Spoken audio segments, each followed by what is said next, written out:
নমস্কার সবাইকে। আপনাদের সকলকে জানাই নববর্ষের অনেক অনেক শুভেচ্ছা এবং অনেক অভিনন্দন।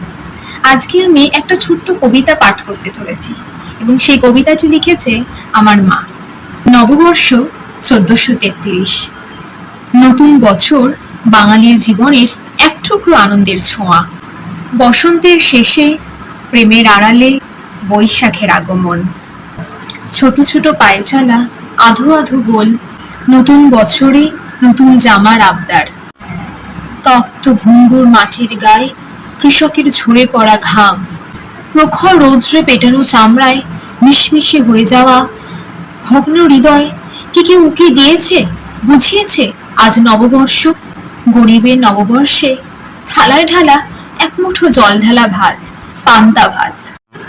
কৃষক শরীরে জোর দেয়, মন ঠান্ডা করে, কিন্তু কিন্তু সন্তানের আবদার মেটাতে পারে না।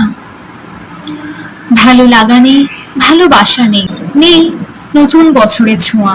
যুগ চলে যায়, বছর চলে যায়, যায় না দারিদ্রতার দিন, তবু বারে বারে ফিরে আসে বছরের এই নতুন দিন। নমস্কার।